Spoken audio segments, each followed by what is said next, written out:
नमस्कार। आजको सन्दर्भ कार्यक्रममा यहाँहरूलाई स्वागत छ। म चन्द्र बानिया। दर्शकवृन्द, अहिले मुलुकको राजनैतिक अवस्था कठिन छ र सङ्कटमा छ भन्दा कुनै आपत्ति छैन। अहिले खास गरी नेकपाभित्रको विवादले मुलुकको राजनीति नै सङ्कटमा धकेलिएको छ। नेकपाभित्रको चरम विवादले प्रतिनिधि सभा विघटन हुन पुग्यो र प्रतिनिधि सभा विघटन भइसकेपछि मुलुकमा राजनीतिक सङ्कट देखा परेको अवस्था छ। अहिले मुलुकलाई यो राजनीतिक सङ्कटबाट कसरी निकास खोज्ने भन्नेमा अहिले सकस परिरहेको छ। खास गरी सत्तारूढ दलभित्रै यो सकस बढ्दो देखिन्छ। अहिले सत्तारूढ दलभित्रको कुरा गर्नुपर्दा एकले अर्कोलाई कारबाही गर्ने, निषेध गर्ने क्रम जारी रहेको छ। छुट्टा छुट्टै भेलाहरू जारी रहेको छ। प्रतिनिधि सभा विघटन भइसकेपछि प्रधानमन्त्रीको यो स्टेपलाई लिएर अहिले दलहरूले आन्दोलनको घोषणा पनि गरिसकेका छन्। विपक्षी दल कङ्ग्रेसले आन्दोलनको घोषणा गरिसकेको छ अनि नेकपाभित्रकै प्रचण्ड माधव नेपाल पक्षले पनि आन्दोलनको घोषणा गरेको छ, सडक आन्दोलनको घोषणा गरेको छ। समाजवादी जनता पार्टीले पनि आन्दोलनको घोषणा गरेको छ। अब यसरी आन्दोलनको घोषणा गरिरहने र प्रतिनिधि सभा जुन जननिर्वाचित सांसदहरूको थलो हो, यो नै नभएपछि यसको सहज निकास खोज्ने बाटो अहिले सर्वोच्च अदालतमा पुगेको छ र सर्वोच्च अदालतले पनि संवैधानिक इजलास मार्फत यसको निकास खोज्ने प्रयत्न गरिरहेको छ। हामी यिनै सेरोफेरोमा अबको यो राजनीतिक सङ्कटको निकास कसरी सहज रूपमा निकाल्न सकेला भनेर आज हामी कानुनको आँखाबाट, कानुनको जानकारहरूबाट निकास खोज्ने प्रयास गर्नेछौँ। यो विषयमा आज हामीसँग कुराकानी गर्नको लागि अधिवक्ता द्वय हुनुहुन्छ।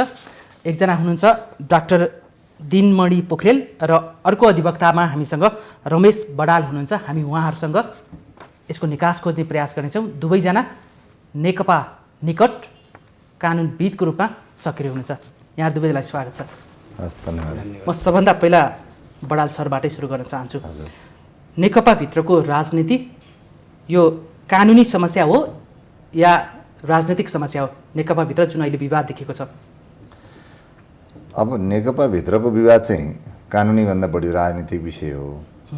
किनभने दलभित्र कुनै विवाद हुन्छ भनेदेखि चाहिँ त्यो विषय राजनीतिक विषय, प्योरली राजनीतिक विषय हो। अब त्यो विवादको कारणले गर्दाखेरि संसद विघटन हुन पुग्ने क्रियामा चाहिँ राजनीतिक प्लस कानुनी र संवैधानिक विषय पनि सँगसँगै जोडिएर आउँछ। त्यसले गर्दाखेरि अहिलेको जुन विवाद हो, अहिलेको विवाद चाहिँ मूलतः राजनीतिक विवाद हो भनेर भन्ने बुझ्न आवश्यक पर्छ भन्ने लाग्छ। प्रधानमन्त्रीले जुन स्टेप लिनुभएको छ नि, प्रतिनिधि सभा विघटन गर्ने नेकपाभित्रको विवादपछि, यसलाई हामी कानुनी समस्याको रूपमा लिने या राजनीतिक समस्याको रूपमा लिने? यो राजनीतिक विषय हो। यो पनि राजनीति हो? यो राजनीतिक विषय हो। किन भन्दाखेरि राजनीतिक विषय यदि सायद सङ्लिएको भएदेखि यो स्टेपमा पुग्नु पर्दैन थियो। राजनीति चाहिँ धमिलिएको कारणले गर्दाखेरि यो स्टेपमा पुगेको हो। त्यसले गर्दाखेरि हामीले के बुझ्नुपर्छ भन्दाखेरि कन्सिक्वेन्सेस चाहिँ संसद विघटनमा पुगेको भए तापनि त्यसको ब्याकग्राउन्ड चाहिँ प्योरली पोलिटिकल विषयवस्तु हो र दलभित्रको राजनीतिक खिचातानीको कारणले गर्दाखेरि यो अवस्था उत्पन्न भएको हो भने बुझ्न आवश्यक पर्छ। डाक्टर पोखरेललाई मैले यही प्रश्न राखेँ, जुन बडालाई राखेँ, यो राजनीतिक समस्या या कानुनी समस्या? यसलाई यसरी पनि भन्न सकिन्छ, रमेशजीले भनेको सही नै हो। यो चाहिँ पोलिटिकल कन्स्टिट्युसनल इस्यु हो। यो प्योरली कन्स्टिट्युसनल मात्रै पनि होइन, प्योरली पोलिटिकल मात्रै होइन। यसको ब्याकग्राउन्डमा सबै पोलिटिकल इस्युजहरू छ। पोलिटिकल इस्युजहरू पार्टीभित्र अथवा बाहिर सेटल हुन नसके पछाडि त्यो कन्सिक्वेन्सेस रूपमा रिफ्लेक्ट हुँदाखेरि जुन संसद विघटन भयो, विघटन भएको कुरा चाहिँ अब कन्स्टिट्युसनल हो कि होइन भन्ने डिबेट भएपछि अनि यस पछाडि यो कन्स्टिट्युसनल भयो। त्यस हुनाले म चाहिँ कसरी भन्छु भन्दाखेरि दलभित्रको चाहिँ आधिकारिकताको प्रश्न, चुनाव चिन्हको प्रश्न, छापको प्रश्न, बहुमत अल्पमतको प्रश्न चाहिँ निर्वाचन आयोगसँग जोडिएका विषयहरू यो चाहिँ लिगल अथवा चाहिँ कानुनी प्रश्नको रूपमा रहन सक्छन्। संसद विघटनको विषय चाहिँ अहिलेको कन्टेक्स्टमा चाहिँ सर्वोच्च अदालतमा विचाराधीन पनि रहेको हुनाले यो चाहिँ मोर कन्स्टिट्युसनल टेस्टको विषय भएको छ। भनेपछि यसको ब्याकग्राउन्डमा जति पनि क्रियाकलापहरू भइरहेका छन् ती चाहिँ पोलिटिकल हुन्। त्यस हुनाले यसलाई प्योरली पोलिटिकल भन्यो भने पनि चाहिँ ठिक हुँदैन, प्योरली कन्स्टिट्युसनल अथवा लिगल मात्रै भन्यो भने पनि ठिक हुन्न।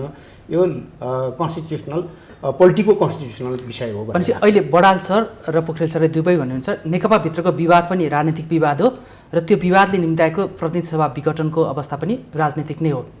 अहिले राजनीतिक हो, तर यो अहिले चाहिँ आएर कन्स्टिट्युसनल डिबेटको रूपमा चाहिँ रिफ्लेक्ट भएको छ। यदि राजनीतिक यो विवाद हो भने अब यसको निकास हामी राजनीतिक ढङ्गले नै खोज्ने या अब कानुनको अक्षरहरू पल्टाउन खोज्ने?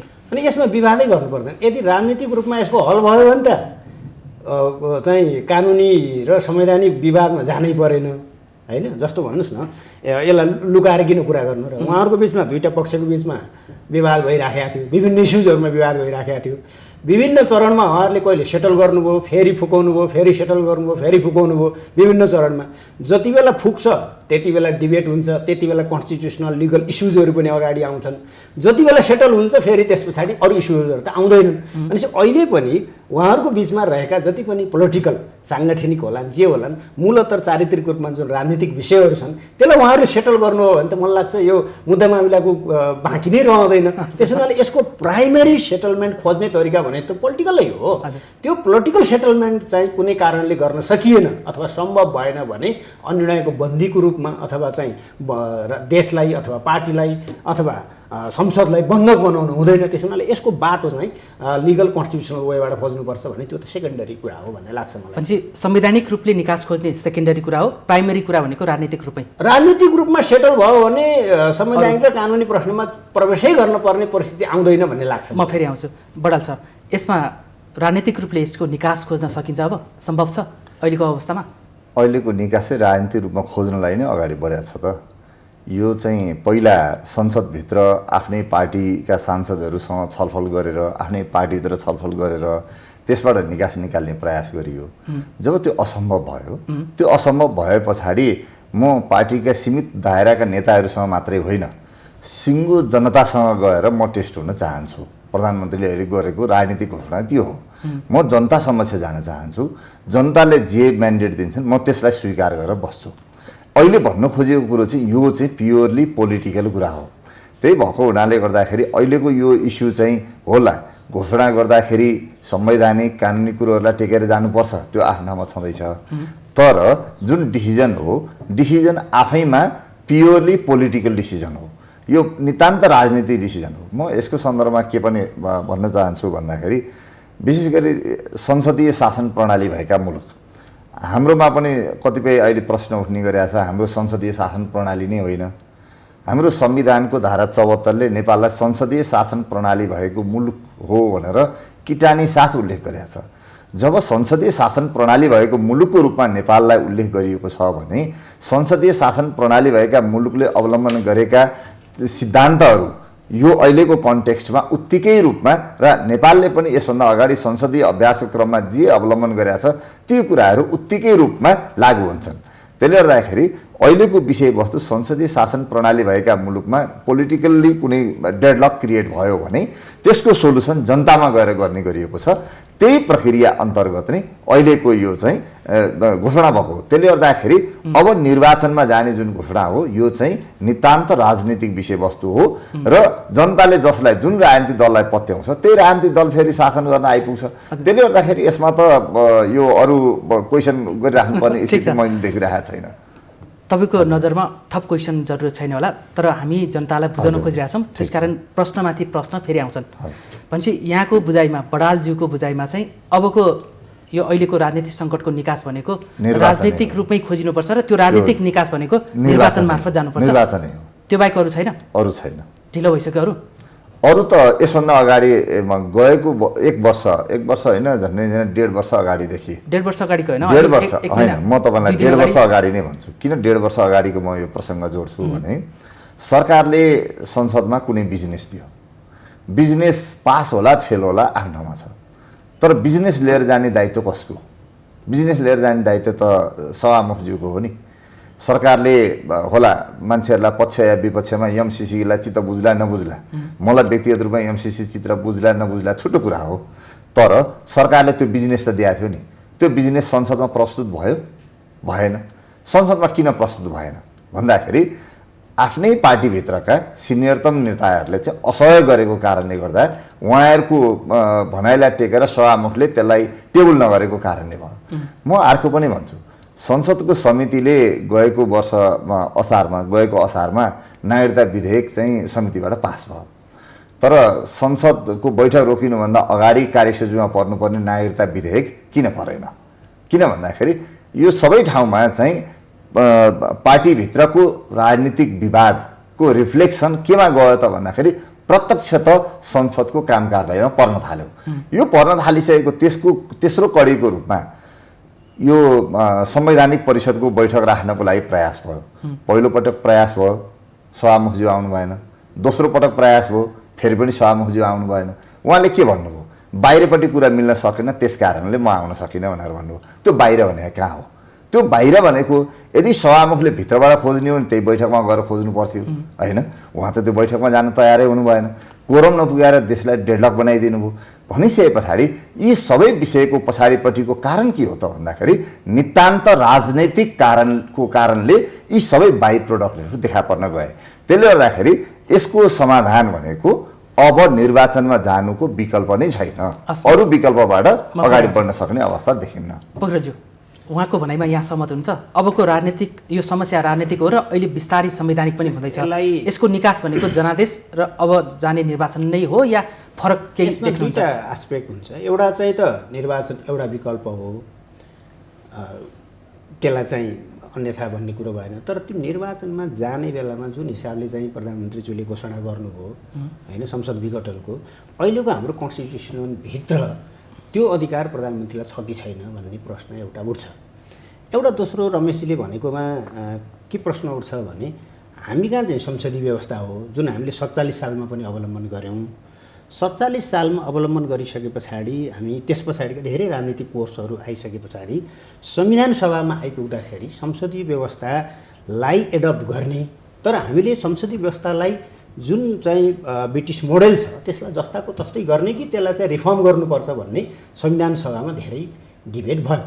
खास गरी दुईटा एङ्गलबाट म पनि कतिपय चाहिँ समितिमा एज एन एक्सपर्ट काम गरेको र कतिपय समितिमा एज एन वेन रिक्वायर्ड हुँदाखेरि गएर आफ्ना विचारहरू अवगत गर्ने चाहिँ अवसर पाएको हुनाले र केही समय संसदसँग नजिक रहेर काम गर्ने मौका पाएको हुनाले त्यसको केही रिफ्लेक्सन म पनि अनुभव गर्न सक्छु।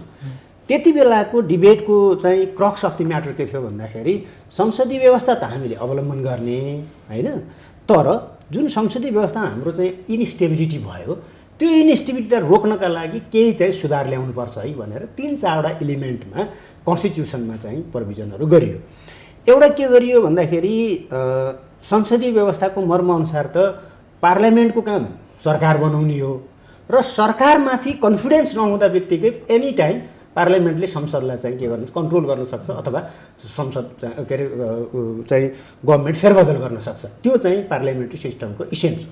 तर हामीले के भन्यौँ भन्दाखेरि संविधानमा यदि कुनै पार्लियामेन्ट आइसके पछाडि 2 वर्षसम्म चाहिँ यो नो कन्फिडेन्स मोसन रजिस्टर गर्न पाइँदैन। भन्नुको अर्थ के हो भने 2 वर्षसम्म त्यो चाहिँ प्रधानमन्त्री जो पहिला इलेक्टेड भएर आउँछ जुनसुकै रूपमा होस्, चाहे बहुमतको होस्, चाहे चाहिँ यो गठबन्धनको होस्, चाहे सिङ्गल मेजोरिटी पार्टीको होस् या कुनै सांसदले चाहिँ बहुमत सो गरेर आएको होस्, जुनसुकै रूपमा आए पनि इलेक्टेड भएर पहिलोपटक विश्वासको मत लियो भने 2 वर्षसम्म अविश्वासको मत दर्ज गर्न पाइन्न भनेर हामीले भन्यौँ। जुन चाहिँ तपाईँले संसारका कुनै पनि संसदीय प्रणालीमा हेर्नु हो भने पाइँदैन। हामीले त्यति मात्रै भनेनौँ। हामीले अर्को के भन्यौँ भन्दाखेरि संसदीय व्यवस्था के हो भने पार्लियामेन्टलाई गभर्मेन्टमाथि विश्वास भएन भने any time no confidence motion गर्न पाउँछ भन्ने चाहिँ पार्लियामेन्ट्री सिस्टमको इसेन्स हो। तर हामीले के भन्यौँ भन्दाखेरि हामी कहाँ स्टेबिलिटी भएन भने हुनाले हामीले के भन्यौँ भन्दाखेरि होइन, एक पटक अविश्वासको प्रस्ताव दर्ज भइसके पछाडि फेरि 1 वर्षभित्र अर्को दर्ता गर्न पाइँदैन है। कम्तीमा एक पटक फेस गरिसके पछाडि 1 वर्ष त जस्तोसुकै भए पनि त्यो सरकारले काम गरोस् भन्ने चाहिँ हामीले राख्यौँ। दोस्रो कुरा। तेस्रो कुरा हामीले के भन्यौँ भन्दाखेरि 2047 सालको संविधानको धारा 53(4) मलाई सम्झना भएछ 53(4) मा के थियो भन्दाखेरि प्रधानमन्त्रीलाई संसद विघटन गर्ने, प्रधानमन्त्रीको सिफारिसमा राष्ट्रपतिले संसद विघटन गर्न सक्ने अधिकार एक्सप्लिसिट रूपमा राखिएको थियो। तर अहिले चाहिँ के भयो भन्दाखेरि त्यो प्रावधानै संसद विघटन गर्ने प्रावधानै हामीले हटाइदियौँ। भने कहीँ पनि तपाईँले यो चाहिँ संविधान पल्टाउनु भयो भने 47 सालको संविधानको धारा 53(4) जस्तै प्रधानमन्त्रीको सिफारिसमा राष्ट्रपतिले संसद विघटन गर्ने अधिकार हामीले रिमुभ गऱ्यौँ। र अहिले चाहिँ संसद विघटनको जुन राष्ट्रपतिज्यूको पत्रमा पनि कोट गरिएको छ धारा 76 को 7 र चाहिँ तपाईँको 85, त्यो भनेको के हो भने प्रधानमन्त्रीले संसद विघटन गर्ने अधिकार अन्तर्गतको धारा होइन। त्यो के हो भन्दाखेरि 85 भनेको संसदको कार्यकाल 5 वर्षको हुनेछ, अन्यथा चाहिँ बिचमा विघटन भएन भने विघटनको कन्डिसन कहाँ राखेको छ भने त्यो चाहिँ विघटन कन्डिसन धारा 76 को 7 मा के भने धारा 1976 को 5 बमोजिम निर्वाचित भएको प्रधानमन्त्रीले विश्वासको मत लिन सकेन 30 दिनभित्र भने त्यस्तो अवस्थामा संसद विघटन हुन्छ भनेपछि भन्नुको अर्थ के हो भने विभिन्न विकल्पहरूमा जाँदा जाँदा जाँदा अब त्यो अन्तिम चाहिँ चौथो चरणको जुन इन्डिभिजुअल पहिलोमा चाहिँ तपाईँको के हुन्छ भन्दाखेरि बहुमतको, त्यस पछाडि भएन भने चाहिँ संयुक्त सरकारको, त्यसमा पनि भएन भने चाहिँ माइनोरिटी के अरे मेजोरिटी जुन चाहिँ लार्जेस्ट दल छ उसको, त्यो पनि भएन भने अनि त्यस पछाडि हाउसमा कसैले म चाहिँ मेजोरिटी सो गर्न सक्छु भनेर विश्वासका साथ कुनै मेम्बर आयो भने उसले त्यसले पनि विश्वासको मत लिन सकेन भने त्यस्तो अवस्थामा अब त्यो भनेको के हो भने हाउसको काम चाहिँ गभर्मेन्ट चाहिँ दिने हो, त्यो गभर्मेन्ट दिन नसक्ने हाउस रहनु हुन्न, त्यस कारणले त्यो विघटित हुन्छ भन्ने सेन्समा रहेको विघटन हो। त्यस हुनाले त्यसलाई चाहिँ प्रधानमन्त्रीको प्रियोरिटीको रूपमा इन्टरप्रेट गर्नु चाहिँ उपयुक्त हुन्न भन्ने लाग्छ मलाई। एउटा यसमा एउटा अर्को चाहिँ मैले यहाँलाई के निवेदन गर्छु भन्नुहुन्छ भने संविधान वा कानुनको इन्टरप्रिटेसनमा एउटा के हुन्छ भने कुनै पनि संविधान या कानुनको कुनै एउटा प्रावधान थियो र पछिल्लो चरणमा त्यो प्रावधान हट्यो भन्नुको अर्थ अब त्यो चाहिँ हाम्रो कन्टेक्स्टमा त्यो रेलेभेन्ट रहेन है भनेर त्यसलाई रिमुभ गरेको अर्थमा बुझिन्छ। त्यस हुनाले 47 सालमा भएको प्रावधान हामीले डेलिभरेटली चाहिँ हटाएको हो भन्ने कुरा देखिन्छ र त्यो कुरा चाहिँ यहाँले गएर संसदका विभिन्न समितिका मा भएका डिबेटहरू होइन त्यसको संवैधानिक समितिका चाहिँ माइनोटहरूमा यहाँले हेर्नु हो भने पनि त्यो चाहिँ र त्यति बेलाका संसदका जिम्मेवार चाहिँ लिडरहरूले बोलेका अभिव्यक्तिहरू तत्त समयमा अहिले बोल्दाखेरि त अङ्ग्रेजीमा के भन्छ पोस्ट हक ऱ्यासनलाइजेसन भन्छ, डिसिजन चाहिँ एउटा कन्टेक्स्टमा गरिन्छ तर घटना परिघटना पछि आएपछि ऱ्यासनलाइज चाहिँ अर्कै तरिकाले पनि गरिन्छ। त्यस हुनाले अहिलेका अभिव्यक्ति होइन कि त्यति बेलाको अभिव्यक्तिहरू तपाईँले चाहिँ हेर्नु हो भने म एक दुईवटा पछाडि साइट पनि गर्न सक्छु होइन, हेर्नु हो भने त्यो चाहिँ देखिन्छ।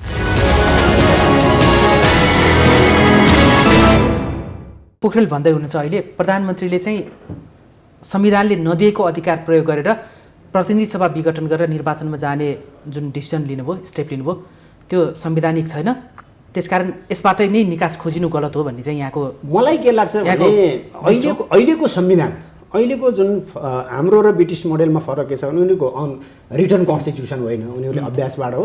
त्यसमा पनि उनीहरूको पहिलाको र अहिलेमा धेरै चेन्जहरू आएको छ, त्यसमा छुट्टै डिबेट गर्न सकिन्छ होइन। अहिले हामीसँग त्यो भएन। अहिले हाम्रोमा कन्स्टिट्युसनमै चाहिँ प्रधानमन्त्रीको प्रियोरिटीको रूपमा कुनै राइट चाहिँ प्रियोरिटीको रूपमा संसद विघटनलाई समावेश नगरेको अवस्थामा चाहिँ त्यो अनकन्स्टिट्युसनल मुभ हो भन्ने चाहिँ मेरो ठहर हो। यही कुरामा तपाईँ यसलाई कसरी पुष्टि गर्न सक्नुहुन्छ? प्रधानमन्त्रीको स्टेप नयाँ जनादेशमा जाने हो र त्यसबाटै चाहिँ अहिलेको सङ्कटको निकास आउँछ भनेर कसरी जनतालाई बुझाउन सक्नुहुन्छ तपाईँ? सबभन्दा पहिलो कुरो चाहिँ मैले सुरुमा नै भनेको थिएँ, हाम्रो शासन प्रणाली के हो भन्ने बुझ्न आवश्यक छ। अहिले त डाक्टर पोखरेलले व्याख्या गर्नुभयो, उहाँले भन्नुभयो कि संविधानको धारा व्याख्या गर्नुभयो, एकदम ठिक हो, म त्यसैमा आउँछु। उहाँले भन्नुभएको के सही हो भन्दाखेरि हाम्रो शासन प्रणाली संसदीय शासन प्रणाली हो तर यसमा केही मोडिफिकेसन गरियो। जस्तै उहाँले भन्नुभएको कुरोमा 2 वर्ष नभएकोमा अविश्वासको प्रस्ताव राख्न पाइँदैन भन्ने कुराको मेजर मोडिफिकेसन गरिएको हो। त्यो कार्यान्वयनमा पनि आयो, त्यो कार्यान्वयनमा त्यसपछिका बुदाहरू आयो। त्यस पछाडिको दोस्रो भनेको एकचोटि अविश्वासको प्रस्ताव पेश भयो भने दोहोऱ्याएर चाहिँ अविश्वासको प्रस्ताव राख्न पाइँदैन भनेर भन्ने पनि त्यो मोडिफिकेसन गरियो। तर अरू कुरोहरू चाहिँ जस्ताको तस्तै छोडियो। उहाँले भन्नुभएको कुरोमा चाहिँ के चाहिँ ठ्याक्कै प्रधानमन्त्रीले पहिलाको डिसोल्युसन गर्न सक्छ भन्ने भाषा छ कि छैन भनेर खोजेर त्यो आधारमा चाहिँ हेर्ने हो भने एउटा कुरा हुन्छ। तर संविधानको व्याख्या गर्दाखेरि कुनै एउटा धारा ड्राफ्टिङ त पुरानो ऐनमा नै त्यो धारा झिकिएको सन्दर्भमा हाम्रो दिनमणिजीले भन्नुभएको कुरो सही हो, तर यो चाहिँ ड्राफ्टिङै नयाँ भएको। जब मस्यौदा गरिन्छ भने मस्यौदा गर्ने विधि हुन्छ। मस्यौदाको विधि अन्तर्गत अहिले चाहिँ के राखियो भने पहिलाको संविधानमा नराखिएको एउटा व्यवस्था राखियो। सङ्घीय लोकतान्त्रिक गणतन्त्रात्मक संसदीय शासन प्रणाली भएको मुलुक हुनेछ भनेर किन लेखिएको त? किन पहिलाको 47 सालको संविधानमा यस्तो भाषा लेखिएन? व्यवस्थाको सवालमा त्यो भयो।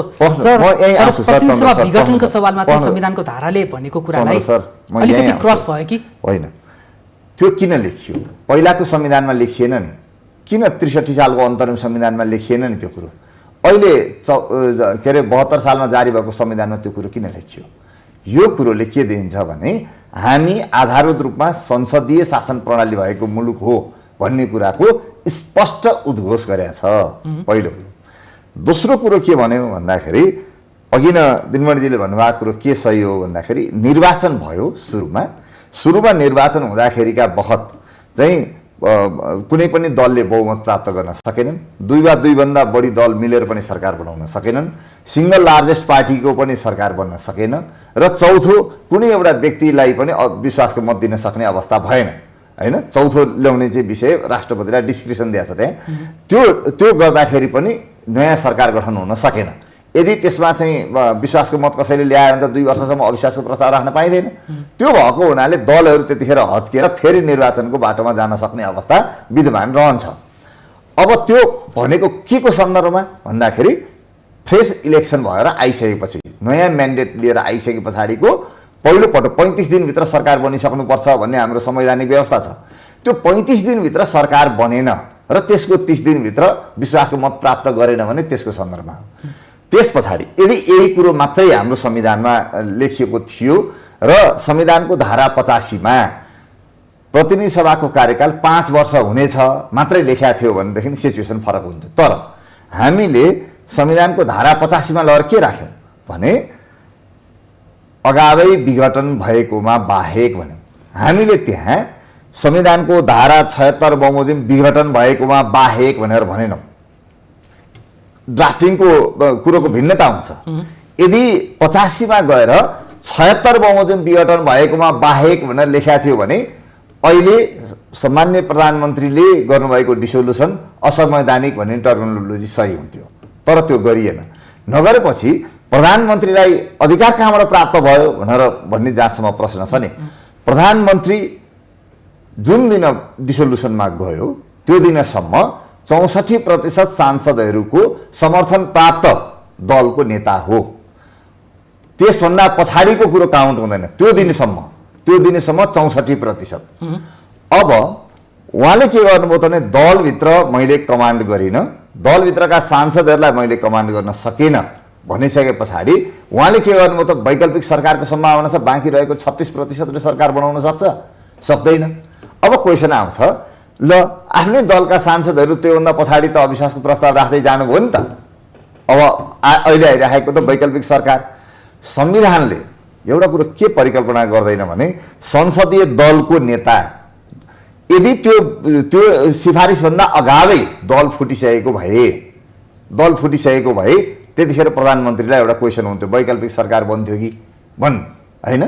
त्यो अवस्था रहेन। वैकल्पिक सरकारको सिचुएसन सिफारिस गर्दाखेरिका बखतसम्म वैकल्पिक सरकारको कुनै सम्भावना छैन।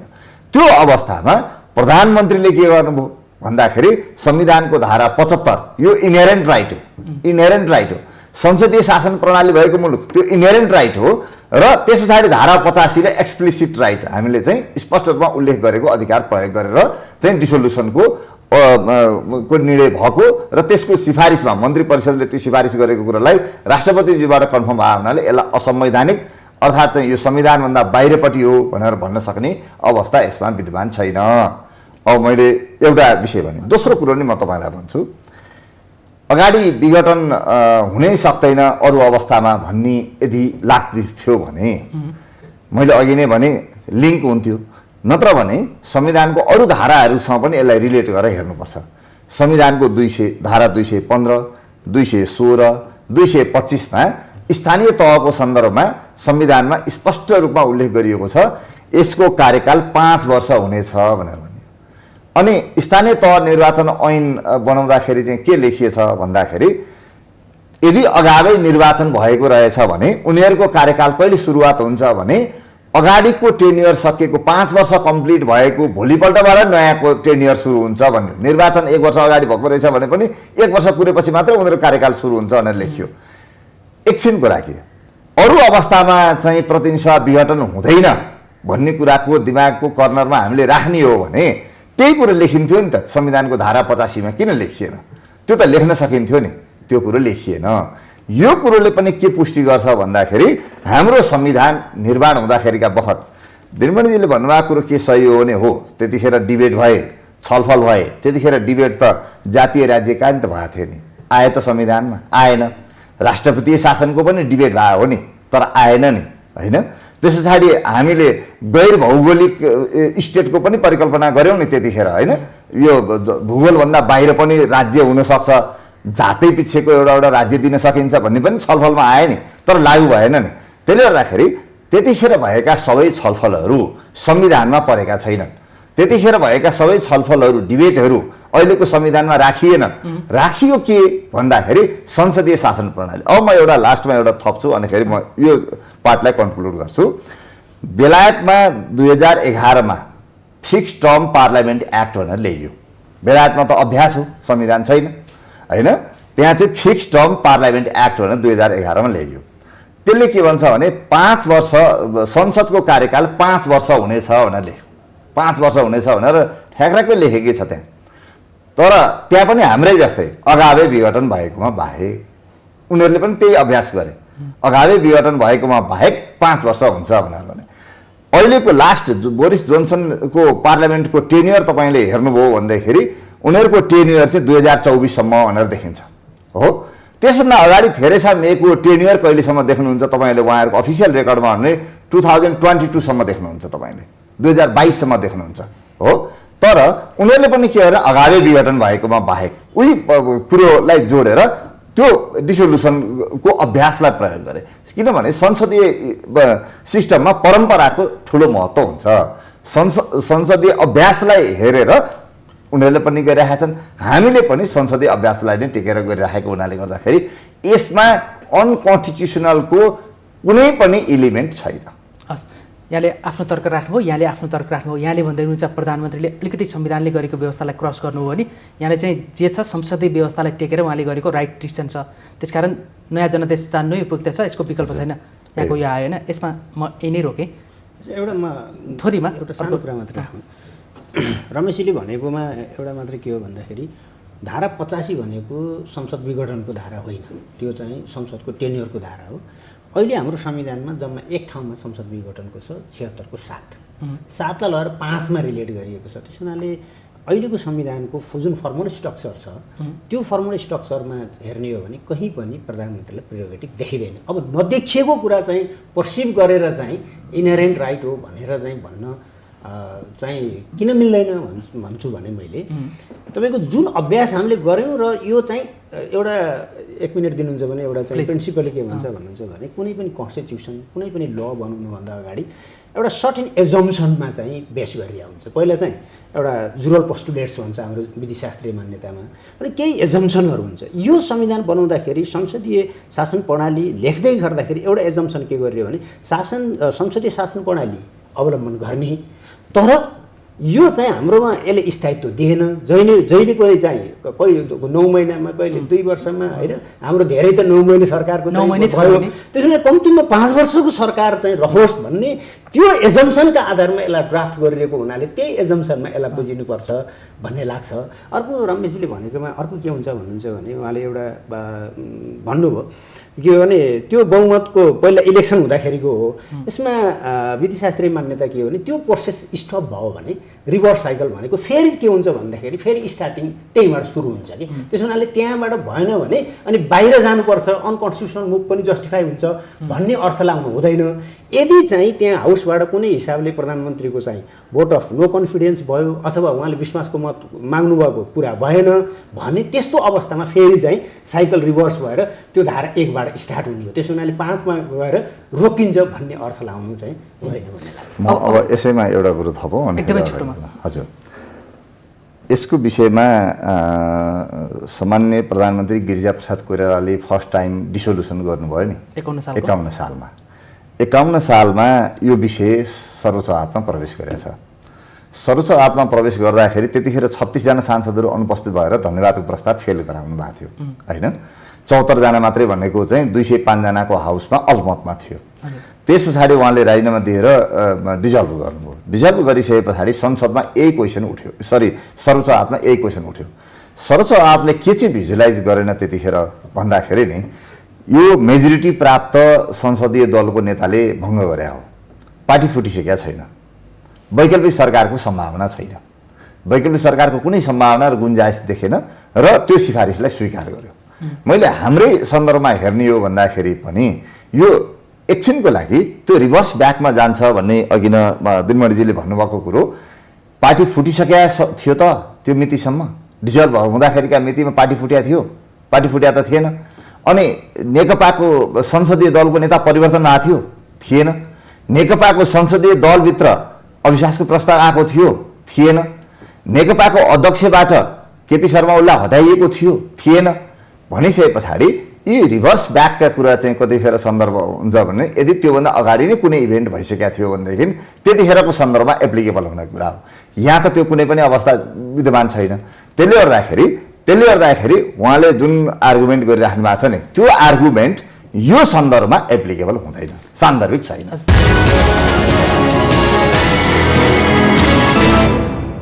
यदि संसद रहिरहेको भए, प्रतिनिधि सभा विघटन नभएको भए त्यहाँ चाहिँ अविश्वासको प्रस्ताव त आउन सक्ने सम्भावना थियो नि त, दर्ताको प्रक्रियामा थियो। त्यो आउने आकलन गरेर चाहिँ पूर्व आकलनका आधारमा ममाथि अब मैले चाहिँ विश्वासको मत प्राप्त गर्न सक्दिनँ भनेर बुझाइ भएपछि विघटन गर्न पाइन्छ त्यसरी? तपाईँलाई म एउटा अर्को काउन्टर क्वेसन गरौँ। संसदीय दलको बैठकले निर्णय गरेर संसदमा जान्छ कि संसदीय दलको बैठकलाई जानकारी नदिकन संसदमा अविश्वास प्रस्ताव जान्छ? के हो प्रणाली? हाम्रो कानुनी व्यवस्था के हो भने संसदीय दल एकछिनको लागि उहाँले अविश्वासको प्रस्ताव संसदीय दलमा राखेर परिवर्तन गरेका थियो भनेदेखि एउटा कुरा हुन्थ्यो, त्यतिखेर एउटा प्रश्न आउँथ्यो। तर उहाँ कहाँ जानुभयो? संसदीय दलमा जानुभयो। संसदीय दलमा कुनै छलफल भयो? मौका कहाँबाट? अनि यत्रो 1 वर्षदेखि यता त संसदीय दल त जीवित थियो त, उहाँहरूले कतै राख्नु भएको छ त्यो प्रस्ताव? छैन। भनिसके पछाडि संसदीय दलले जस्तै म उदाहरणलाई भन्यो भने 6 नम्बर प्रदेशमा त संसदीय दलमै अविश्वासको प्रस्ताव पेश भयो नि, हाउसमा त पेश भयो होइन नि, संसदीय दलभित्र पेश भयो, संसदीय दलबाटै ब्याक भयो र त्यहाँको मुख्यमन्त्री कायम हुनुभयो। यदि संसदीय दलभित्र त्यो कुरो पेश भएको थियो भनेदेखि त्यतिखेर त्यहाँभित्रबाट परिवर्तन भएको भएदेखि दिनमणिजीले भन्नुभयो अनुसार रिभर्स ब्याकमा जाने अवस्था हुन्थ्यो होला। तर यो त मेजोरिटी प्राप्त संसदीय दलको नेतालाई काम गर्न दिन नदिइसकेको अवस्थामा उहाँले डिजल्भ गरिसकेपछि उत्पन्न भएका कन्सिक्वेन्स। आजका मितिमा अहिले विघटित चाहिँ संसदमा चाहिँ पुष्पकमल दाहाल प्रचण्डलाई संसदीय दलको नेता भनियो भनेर भने जस्तै होइन, यदि पहिला नै डिक्लेयर भएर पार्टी फुट्या भएदेखि एउटा अवस्था हुन सक्थ्यो, त्यो अवस्था त त्यतिखेर थिएन। त्यसले गर्दाखेरि चाहिँ उहाँले जुन सिफारिस गर्नुभयो बहुमत प्राप्त संसदीय नेताको हैसियतले सिफारिस भएको हो, संविधानले त्यो अधिकार दिएको छ र वैकल्पिक सरकार बन्न सक्ने अवस्था त्यतिखेर विद्यमान थिएन। त्यसकारणले यसमा एउटा पोइन्ट चाहिँ अलिकति इम्पोर्टेन्ट छ भन्ने लाग्छ रमेशजीले भनेकोमा, सबैलाई जानकारीको लागि पनि। जस्तो प्रधानमन्त्रीको जुन हाउस डिजल्भ गर्ने चाहिँ मुभ छ यसको पहिलो भिक्टिम को भयो भन्दाखेरि संसद भयो। यो संसदीय प्रणालीमा के हुन्छ भन्नुहुन्छ भने मेरो अध्ययनमा प्रधानमन्त्रीलाई हाउसबाट चाहिँ अब्स्ट्याकल भएको देखिनुपर्छ कि, apparent on the face of the record भन्छ कि, हेर्दै पनि संसदले चाहिँ अवरोध गरेको देखिनुपर्छ। अब अघि नै उहाँले पनि भन्नुभयो गिरिजाप्रसादले पनि हाउसमा उहाँको चाहिँ 36 जनाले त्यो ऊ चाहिँ नीति तथा कार्यक्रममै हो क्या होइन असहयोग गरे हुनाले उहाँले राजीनामा दिनुभयो अनि त्यस पछाडि डिजल्भ गर्नुभयो। यसपटक चाहिँ प्रधानमन्त्रीले राजीनामा पनि दिनुभएको देखिँदैन, एउटा पोइन्ट। दोस्रो के छ भन्दाखेरि त्यो नहुँदा पनि हाम्रोमा पहिला बाबुरामजीको पालामा पनि त्यो भइसके पछाडि राष्ट्रपतिले तपाईँको हैसियत केयरटेकर हुन्छ भनेर रिमाइन्डर पठाएको पनि देखिन्छ, त्यो पनि अहिले देखिँदैन। यद्यपि त्यो इस्युमा मैले जान खोजेको होइन, मैले जान कति मात्र खोजेको भने पार्टीभित्रको विवादले लिएर होइन, पार्टीभित्रको नेताहरूका चाहिँ के कुरा थिए होइन, पदीय आदि इत्यादि त्यो हामी प्रवेश गर्न चाहन्नौँ। तर त्यो कुराले गर्दाखेरि संसद भिक्टिम बनाउनु चाहिँ उपयुक्त हुँदैन। यदि संसदमा अवरोध थियो भने फेरि कस्तो अवस्था छ भन्नुहुन्छ भने संसद बोलाउने बेलामा आएर कि अब पहिला समस्या थियो भने पनि पहिलाका रमेशजीले भन्नुभयो 1 वर्ष अगाडिका 6 महिना अगाडिका विभिन्न समितिका त्यो कुरा छ भने पनि संसदमै डिबेट गरेर चाहिँ एउटा निकास निकाल्नुपर्ने हो। त्यो निकाल्नका लागि संसदले सहयोग गरेन भने त्यति बेला के गर्ने भनेर सोच्ने छुट्टी कुरा हुन्थ्यो होला। संसद बोलाउनका लागि जम्मा संविधान बमोजिम 6 महिनाभन्दा फरकको डिफ्रेन्स हुनुहुन्न भनेको छ। अब सम्मानज्यूले कति डिजल्भ गर्नु हो 5 गते गर्नु हो भनेदेखि 18 गते भित्र बोलाउनु थियो भनेपछि 13 दिन मात्रै बाँकी थियो। 13 दिन भन्दा अगाडि नै चाहिँ 6-7 महिनादेखि चाहिँ सुचारू नै नभएको चाहिँ संसदलाई विघटन गरिसके पछाडि त्यहाँ अलिकति मानुज्यूको दुराशय छ कि भन्ने चाहिँ त्यहाँबाट पनि अलिकति यसमा चाहिँ मैले एउटा थपिहालौँ एकदम छोटोमा संसद भनेको के हो पहिला हामीले बुझ्नुपर्छ। संसदभित्र सांसद मात्रै हुँदैनन्, त्यसमा इन्स्टिट्युसनहरू छन्। एउटा प्राइम मिनिस्टर एउटा इन्स्टिट्युसन हो, अर्को सभामुख अर्को इन्स्टिट्युसन हो, अर्को विपक्षी दलको नेता पनि अर्को इन्स्टिट्युसन हो नि। अनि स्टेट भनेको के हो, राज्य भनेको के हो? राज्य भनेको राज्यको व्यवस्थापिका कार्यपालिका न्यायपालिका मात्रै त होइन, अख्तियार पनि हो, लोकसेवा पनि हो, निर्वाचन आयोग पनि हो, यो मानवाधिकार आयोग पनि हो, विभिन्न आयोग पनि हुन्। अब संसदले अब्स्ट्याकल गर्यो कि गरेन भन्दाखेरि संसदभित्रका दुईटा इन्स्टिट्युसनले प्रधानमन्त्रीको हातखुट्टे चाहिँ बाँधिदिनु भयो। उहाँ चाहनुहुन्छ यो इन्स्टिट्युसनहरू सबै फङ्सनल बनाउँ, स्टेटका सबै अर्ग्यानहरू फङ्सनल बनाउनुपर्छ भन्ने आधारमा संवैधानिक नियुक्ति गर्नुपर्छ भनेर भन्ने हिसाबबाट उहाँ अगाडि बढ्न चाहने। संसदको दुईटा इन्स्टिट्युसनका प्रमुखहरू विपक्षी दल सबै विपक्षीको नाताले विपक्षी दलको नेता र सभामुख चाहिँ बैठकमै नजाने र कोरम नपुर्याएर स्टेट फेलियरको अवस्थामा पुर्याउने यो साजिस कसले गरेको? यसको यो यिनीहरूलाई त्यहाँ त्यो अवस्थामा पुर्याउने को भन्दा यही संसद हो। त्यस कारणले गर्दाखेरि स्टेट फेलियर बनाउने अवस्थामा पुर्याउने हो या स्टेटका सबै अर्ग्यानहरूलाई फेरि पहिलाकै अवस्थामा चाहिँ अगाडि बढाउने हो भन्दाखेरि संविधानले चाहिँ सबै इन्स्टिट्युसनहरूलाई उत्तिकै ढङ्गले अगाडि बढाउनुपर्छ भन्छ। कुनै एउटा इन्स्टिट्युसनलाई जोगाएर अरू इन्स्टिट्युसनहरू समाप्त पार्ने भन्दैन।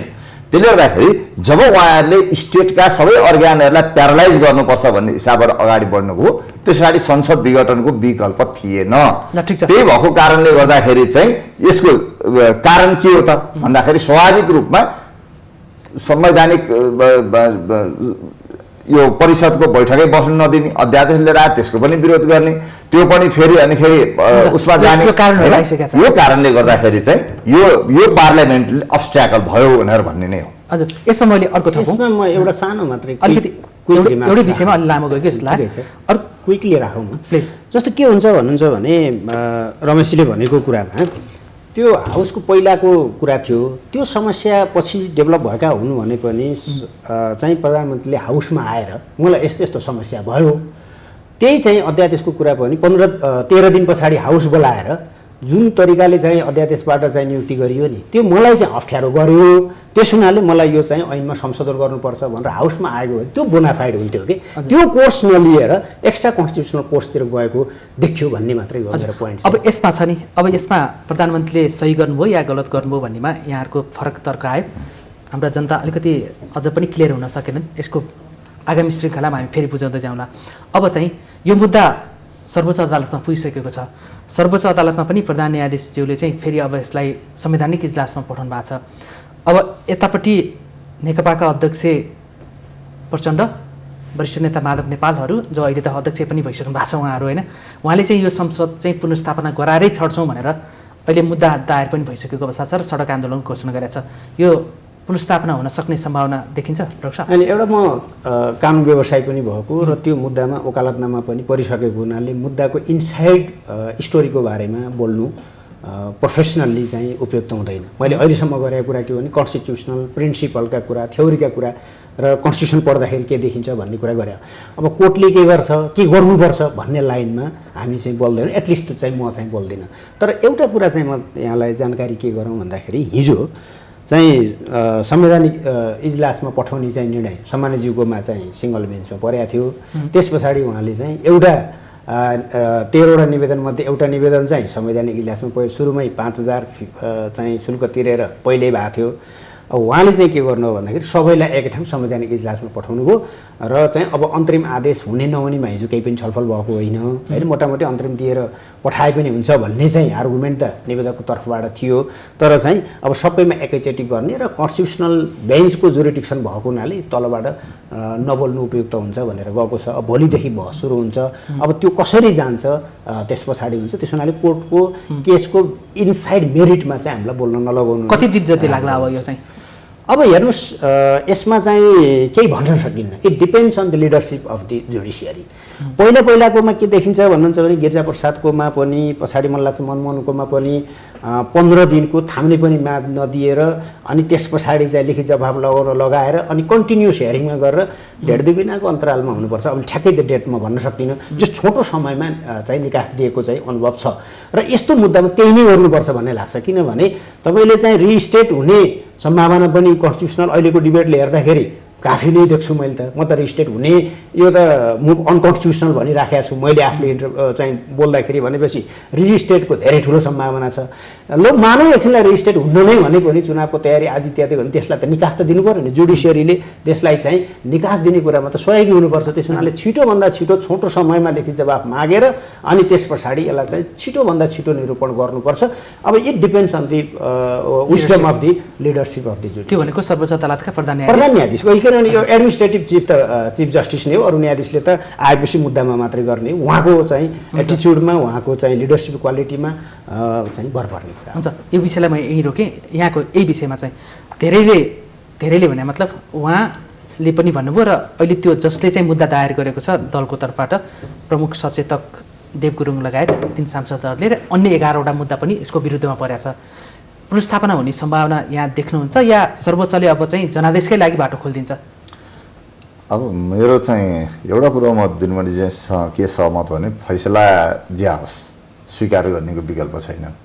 फैसला त स्वीकार गर्नुपर्छ। जुडिसियरीको चित्त बुझ्ला नबुझ्ला, मलाई चित्त बुझेन भने स्वीकार गर्नुपर्छ, चित्त बुझेछ भने नि स्वीकार गर्नुपर्छ। किनभने विगतको दृष्टान्त छ त्यो किनभने हामीले सिस्टमलाई मान्नुपर्छ हजुर हैन, जुडिसियरले दिएको डिसिजन मान्नुपर्छ। अब जहाँसम्म तपाईँले अघि नै भन्नुभयो आन्दोलन र मुद्दाको विषय, वकिलले मात्रै मुद्दा हालेको अवस्था होइन। अहिले चाहिँ एउटा पार्टीको चाहिँ केही डिजल्भ सांसदहरू नै मुद्दाको लागि जानुभएको छ हैन।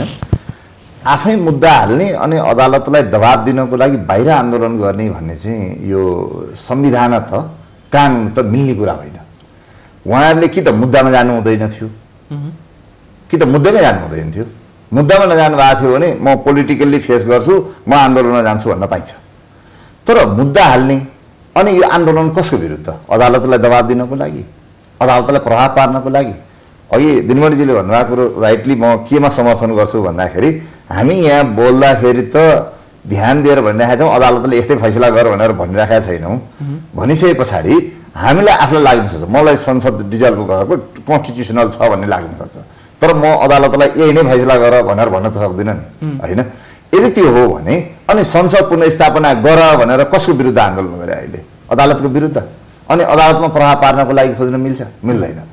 अब अर्को कुरो चाहिँ उहाँले भन्नुभएको कुरोमा कहाँ चाहिँ मेरो सहमति छ भने यो प्रधान न्यायाधीशको विवेकमा भर पर्ने कुरा हो, त्यो सही हो।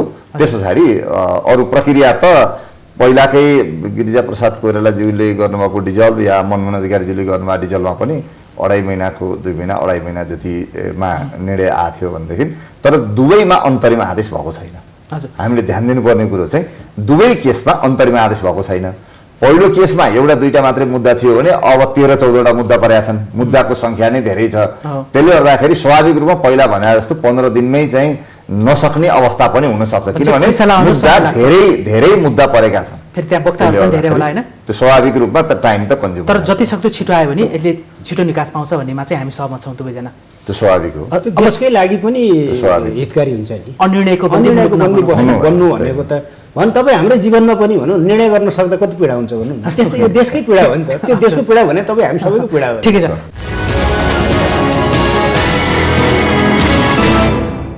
अब म अलिकति नेकपाको बारेमा कुरा गर्छु। अहिले हामी चाहिँ प्रतिनिधि सभा विघटनको संवैधानिक निकास के अथवा कानुन निकास केमा गयौँ होइन। अहिले सत्तारूढ दल नेकपाभित्रको चरम विवादले नै यो अहिले सङ्कट देखिएको छ होइन। अब यो नेकपाको समानान्तर केन्द्रीय कमिटीको बैठकहरू र डिसिजनहरू धमाधम आइरहेको अवस्था छ। अहिले नेकपामा चाहिँ संस्थापन पक्ष को भन्ने विवाद देखिएको के लाग्छ बडालजी? यसमा त विवाद गरिराख्नुपर्ने अवस्था छ र यो अहिले संसदीय दलको नेताको हैसियतले प्रधानमन्त्री को हुनुहुन्थ्यो? केपी शर्मा ओली। त्यो त नेकपाको चाहिँ संसदीय दलको नेकपा सिङ्गो पार्टीको कुरा, म सिङ्गो पार्टीको कुरो गर्दैछु। जतिखेर डिसोल्युसनमा गयो फ्रेस म्यान्डेट लिन्छु भने कसले? फ्रेस म्यान्डेट लिन्छु भनेर जाने मान्छे को भन्दाखेरि केपी शर्मा ओली। त्यो चाहिँ संसदीय दलकोबाट बनेको प्रधानमन्त्रीको हैसियतले नेकपाको अध्यक्षले लिएको डिसिजन होइन। त्यही भएर मैले भन्दैछु त्यो तपाईँले अहिले भन्नुहुन्छ यो चाहिँ को चाहिँ संस्थापन भनेर भन्ने कुरामा। दोस्रो कुरो नेकपाको विधानले चाहिँ महाधिवेशन कहिले सक्नुपर्छ भनेको थियो, गएको जेठमा हो। जेठ पछाडि यो केन्द्रीय समितिको सदस्यहरूले त्यतिखेर के लेख्नु भएको थियो त्यो विधानमा भन्दाखेरि हामी चाहिँ महाधिवेशन सम्पन्न गरेर हामी समाप्त हुन्छौँ भनेर भन्नुभएको थियो। तर त्यस पछाडि उहाँहरूले कुनै गर्नुभयो, कुनै निर्णय गरेर विधान संशोधन गर्नुभएको छ बिचमा? छैन, विधान संशोधन गर्नुभएको छैन। विधान संशोधन नगरिसके पछाडि अहिले यो चाहिँ नयाँ महाधिवेशनको डेट तोकेर यो पार्टीलाई जिउँदो बनाउने काम कसले गर्नु? केपी शर्मा ओलीले गर्नुभयो होइन। त्यसले गर्दाखेरि उहाँले जुन लिएर गएर अभिलेखीकरण गरिसक्नु भएको छ नि त्यहाँ जति सङ्ख्यामा हो त्यसको मेजोरिटीबाट यसको काउन्ट हुने हो। भनेपछि बालुवाटारमा भएको नेकपा केन्द्रीय कमिटीको बैठक विधान त यसको नत्र एकछिनको लागि मान्नुहोस् न, अहिले भएको नेकपा चाहिँ संस्थापन पक्ष हो। यदि त्योभन्दा अगाडि एकछिनको लागि मान्नुहोस्, त्योभन्दा अगाडि अर्को अध्यक्षज्यूले या कसैले त्यही तरिकाबाट प्रयोग गरेर जानु भएको थियो भनेदेखि एउटा क्वेसनको ठाउँ हुन्थ्यो। तर त्यो जुन 441 जना के भनेर भन्ने आइरहेको छ नि, नेकपाको विधानलाई नहेरिकन भन्दाखेरि स्वाभाविक हो। कानुनले के भन्छ भन्दाखेरि पुरानो चाहिँ तत्काल विवाद आउनुभन्दा तत्काल अगाडिको केन्द्रीय समिति भन्छ। विवाद कुन दिन जन्मियो भन्दाखेरि केपी शर्मा ओलीले महाधिवेशन आयोजक कमिटीको लागि भनेर जब केन्द्रीय समिति नयाँ गठन भयो नि त्यस पछाडि मात्रै निर्वाचन आयोगमा विवाद भएको छ, त्यो अगाडि गएको छैन। त्यस कारणले गर्दाखेरि क्वेसन गरिराख्नु पर्ने, अगर मगर गर्नुपर्ने, चिन्ता गर्नुपर्ने त्यो कुनै ठाउँ कुनै सम्भावना छैन। मैले यहाँलाई रोकेँ पोखरेलज्यू, अब अलिकति कानुन सम्मत भनिदिनुहोस् त, अहिले नेकपामा संस्थापन पक्ष को भने पनि विवाद जस्तो देखिन्छ, यहाँलाई के लाग्छ? यसलाई चाहिँ कसरी हेर्न सकिन्छ होला भने रमेशजीले भनेको एउटा एनोलोजी हो। सायद चाहिँ प्रधानमन्त्रीज्यूले त्यो गरे पछाडि त्यसको लेजिटिमेसी हुन्छ कि भन्ने हिसाबले थपेको होला। तर अब डिसिजन भनेको त सामान्य त कुनै पनि सङ्गठनको पार्टीको हरेक हेर्दा त्यो चाहिँ राजनीतिक दल सम्बन्धी ऐन सम्बन्धी हेऱ्यो भने पनि हरेक निर्णयको फाइनल आधिकारिकता केन्द्रीय समितिबाट हुन्छ र त्यसको आधिकारिकतामा विवाद भयो भने विवाद हुनुभन्दा अगाडिको भनिसके पछाडि त उहाँहरूले चाहिँ दुइटैले को सहमतिका आधारमा दुईटा अध्यक्ष अथवा चाहिँ एकीकरण पछाडिको चाहिँ निर्वाचन आयोगमा नाम बुझाउनु भएको छ। अब अहिले चाहिँ विवाद के भयो भन्दाखेरि उसले थपेकोमा बाट हो कि यो हो भनिसके पछाडि त निर्वाचन आयोगमा जे छ त्यसमा जसको बहुमत छ त्यसैको हुने हो भन्ने सिम्पल वे निक्लिन्छ। तर मलाई लाग्छ अब रमेशजीले भनिसके पछाडि सायद त्यो अगाडिको भन्ने कुरालाई चाहिँ क्यास गर्नका लागि त्यो उपाय हुन्छ कि भनेर थपेर गरे होला भन्ने एनोलोजी ड्र गर्न सकिन्छ। भनेपछि यहाँको बुझाइमा चाहिँ जति बेला तपाईँले एकीकरण भए पछाडिको केन्द्रीय समिति निर्वाचन आयोगमा बुझाउनु भयो नि, निर्वाचन आयोगसँग त त्यसको त लगत छ। अब विवाद अहिलेको भनेको त यो हो कि त्यो हो भनिसके पछाडि त्यहाँ जसको मेजोरिटी छ चाहिँ त्यो नै आधिकारिक हुन्छ भन्ने लाग्छ मलाई। हजुर, समय सकिएको छ। महत्त्वपूर्ण विचार र महत्त्वपूर्ण समयको लागि यहाँहरू दुवैजनालाई धन्यवाद। हस्, धन्यवाद। आदरणीय दर्शकवृन्द, आज हामीले मुलुकमा अहिले विद्यमान राजनैतिक सङ्कटको निकास के भन्ने सन्दर्भमा हामीले कानुनको आँखाबाट जान्ने, बुझ्ने र बुझाउने प्रयास गऱ्यौँ। यो विषयमा आज हामीले अधिवक्ता द्वय डाक्टर दिनमणि पोखरेल र रमेश बडालसँग अब यो नेकपाभित्रको विवादको निकास के हुनसक्छ र प्रतिनिधि सभा विघटनपछिको यो राजनैतिक सङ्कटको निकास अब कसरी सहज रूपमा आउन सक्छ भन्ने सन्दर्भमा जान्ने प्रयास गऱ्यौँ। दुवैजनालाई धन्यवाद दिँदै म चन्द्र बानिया बिदा हुन्छु। सत्य, तथ्य र निष्पक्ष समाचारको लागि माउन्टेन टेलिभिजन हेर्दै रहनुहोला। नमस्कार।